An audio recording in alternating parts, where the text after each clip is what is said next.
오늘 함께 나누실 말씀은 사도행전 8장 26절에서 40절까지의 말씀입니다.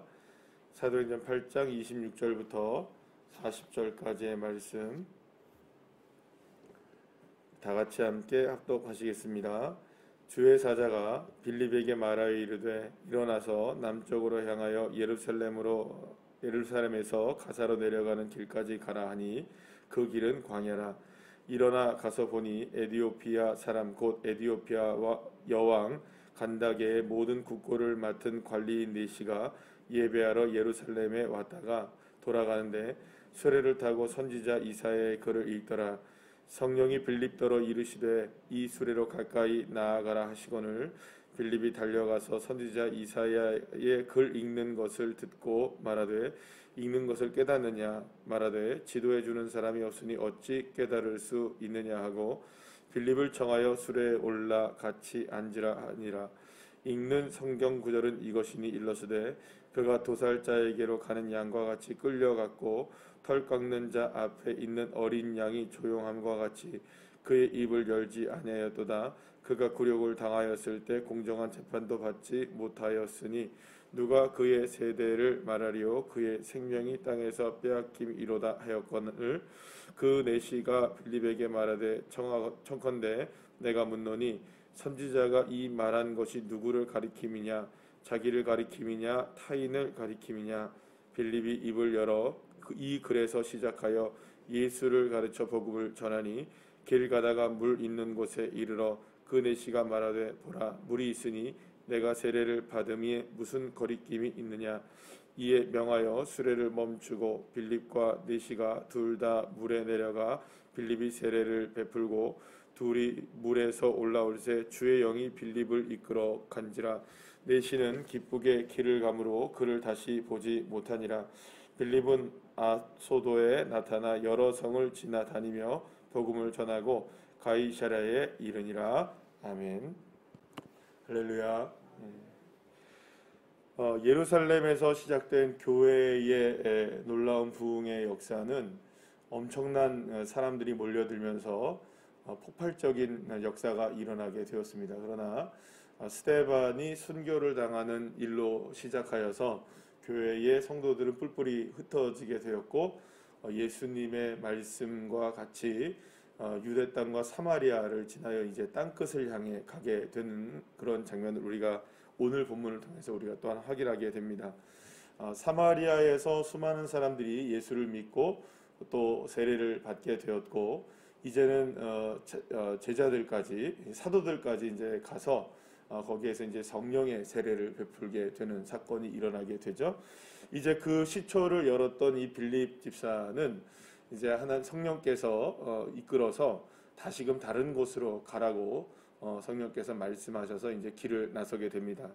자, 그런데 이 빌립이 지금 어디를 오늘 가게 되냐면 오늘 보면 26절에 보시게 되면 예루살렘에서 가사로 내려가는 길까지 가라 이렇게 얘기합니다. 그러면 지금 다시금 그 사마리아에서 어디로 가야 합니까? 예루살렘으로 가서 다시 가사로 가야 하는 상황입니다. 그러면 여러분 생각해 보세요. 지금 유대인들이 사울을 앞세워서 지금 바울이죠. 그러니까 바울 이전에 사울을 앞세워서 지금 예수 믿는 사람들, 교회 성도들을 다 잡아다가 박해를 하고 있는 그런 상황이 어디에서 지금 펼쳐지고 있었습니까? 예루살렘에 지금 일어나고 있었단 말이에요. 그런데 다시금 예루살렘으로 가서 다시 가사로 내려가야 된다고 한다면 빌립이 지금 어디로 가야 된다는 겁니까? 예루살렘으로 어쨌든 향해 가야 된다는 겁니다. 그러니까 여러분 그거는 굉장히 두려운 일일 수밖에 없잖아요. 왜냐하면 지금 스데반이 죽은 것 같이 지금 그런 박해가 심각하게 일어나서 그거를 이제 도망쳐 나온 것이 사마리아로 가게 됐는데 빌립은 다시금 예루살렘으로 들어가야 하는 상황이 되었으니까 이거 여러분들 그냥 단순하게 어떻게 보면은 굉장히 부담스러운 일을 뛰어넘어서 어쩌면은 스데반이 당한 일을 누구도 당할 수 있게 되는 겁니까? 빌립도 당할 수 있게 되는 거예요. 또 거기다가 오늘 본문의 설명을 보게 되면 그 길은 어떤 길입니까? 광야의 길이다 이렇게 나오고 있어요. 그러니까 여러분 이 광야의 길을 걷는다 뭐 쉬운 일이 아닙니다. 그러니까 우리도 교회가 시작될 때 예배를 우리가 광야에서 드려봐서 알지만 물론 우리가 그 예배를 드린 것을 생각해 보면 은혜이긴 하지만 그 광야가 은혜이긴 하지만 그 광야의 길을 정말로 걷는다고 생각한다면은 그건 쉽지 않은 일입니다. 뭐 여러 가지로 위험에 그대로 노출될 수밖에 없고 지금 박해에 대한 노출이 예루살렘에 들어가는 빌립에게 일어나게 되는 것과 마찬가지로 생명의 위협은 예루살렘이나 지금 광야나 똑같다는 거예요. 그러니까 결국엔 지금 그 성령께서 빌립을 이끌어 가시는 길이 어떤 길입니까? 평탄하거나 뭐 아주 즐겁거나 기쁘거나 노래를 막 부르면서 갈 수 있는 그러한 세상적인 이치에 볼 때는 그러한 길이 아니라는 겁니다. 오히려 세상적으로 볼 때에는 그냥 이치적으로 그냥 볼 때에는 위험하고 그 다음에 두렵고 힘겨운 길을 지금 누가 가라고 말씀하는 겁니까? 성령께서 지금 빌립을 향해서 말씀하고 계시다는 거예요. 자, 그러면 이렇게 생각해 본다면 여러분의 순종하기가 그렇게 쉽지가 않을 수 있는 거예요. 이성적으로 생각하고 판단하고 내가 여러 가지로 이렇게 뭐 여러 상황들을 이렇게 종합하여 판단한다 한다면 그 길을 어떻게 갑니까? 한마디 할 수도 있는 거죠. 지금 예루살렘에 가면 이 박해가 있고 여러 가지로 어려운 점이 있는데 또 다시 들어가라고요? 이렇게 얘기할 수 있는 겁니다. 또 광야의 길을 가라고요? 안 그래도 지금 예루살렘에서 지금 막 쫓겨나와가지고 아무것도 없이 지금 나왔을 거 아니에요, 사실은. 뭐 짐보따리 하나 정도만 갖고 나왔지 않았겠습니까? 그러니까 그 정도 뭐 옷 한 벌 여벌이나 제대로 갖고 나왔겠어요? 그러니까 그런 상황에서 또 광야의 길을 걸어라? 여러분 이거 정처 없이 떠나야 된다는 길인데 도대체 이렇게 간다는 게 뭐 사실은 너무나 막막한 길일 수밖에 없잖아요.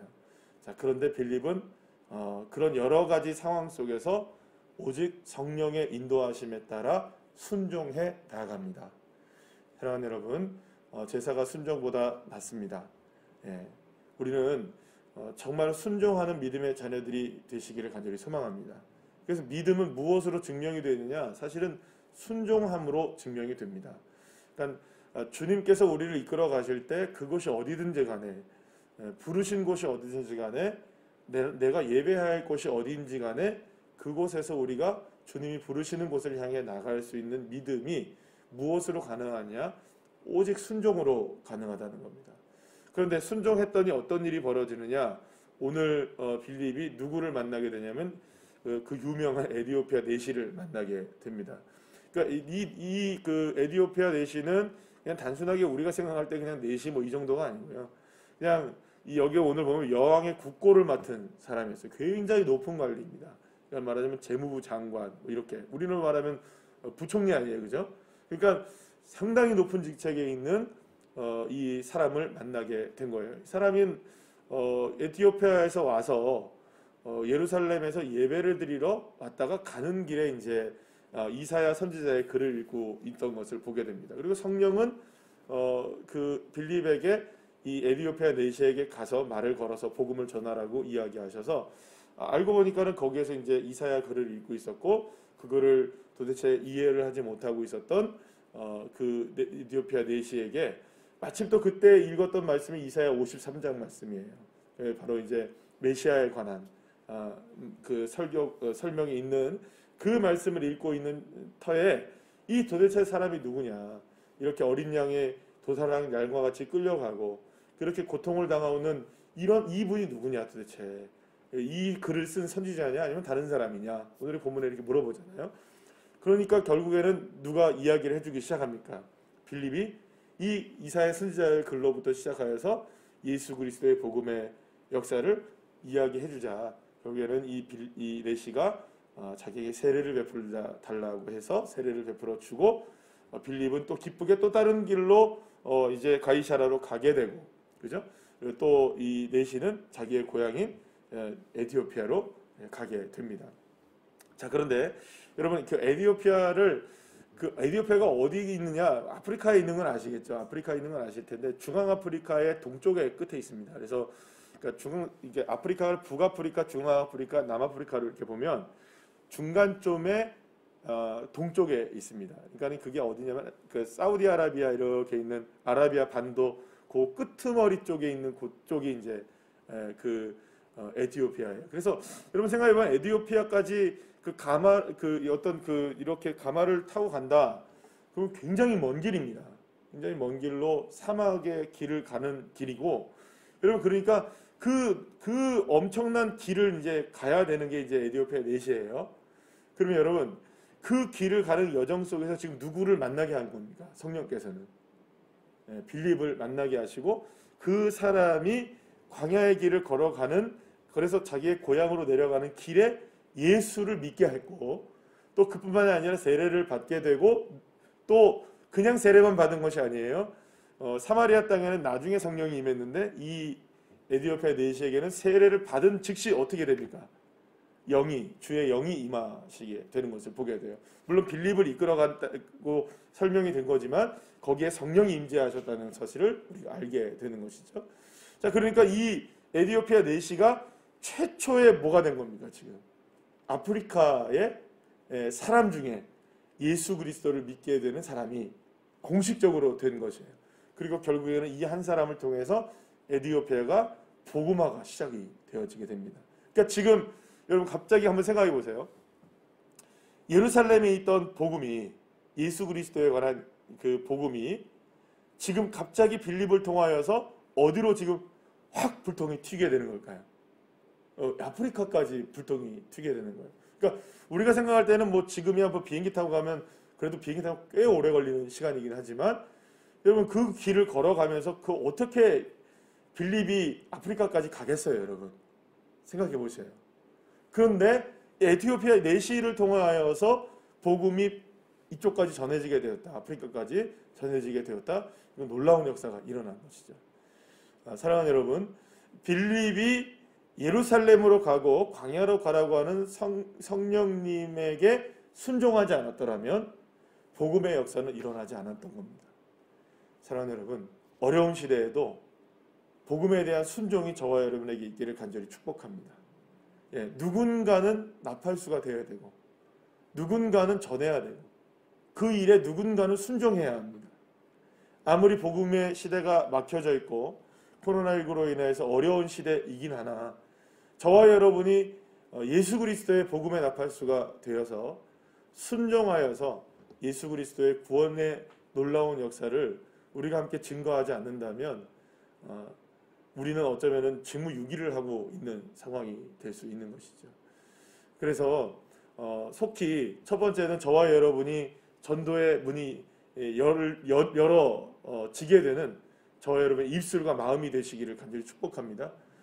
그래서 저와 여러분도 빌립처럼 두려워도 예루살렘을 향해 나아갔던, 그리고 두려워도 광야를 향해 나갔던 것처럼, 그러면 누군가가 한 명을, 누군가를 만나게 된다.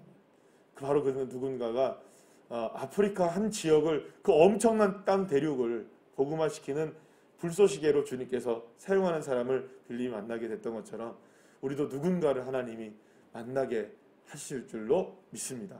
또한 우리 교회가 빨리 이 모든 상황 속에서 또 노방전도도, 이 전도하는 모교 전도도 저희들 빨리 회복될 수 있도록 함께 기도해 주셔서 교회가 이제 하나님의 은혜 가운데 더욱더 견고하게 복음의 역사를 통하여 세워나갈 수 있도록, 그리고 이거는 단순하게 어떻게 보면 1차적으로 본다면 그런 복음의 역사이기도 하지만 저와 여러분의 개인적인 삶을 통해서도 본다면 우리가 두려움 없이 담대하게 어떠한 상황에서도 예수 그리스도의 복음에 순종하며 나간다면 하나님은 저와 여러분이 이게 있어야 할 하나님의 놀라운 은혜의 축복의 길을 반드시 만나게 하시는, 우리가 어떻게 그걸 예상할 수 있겠어요? 빌립이 에티오피아 내시를 만나서 복음을 전하겠다, 아프리카의 복음을 전하겠다 이런 마음 먹고 간 거 아니잖아요.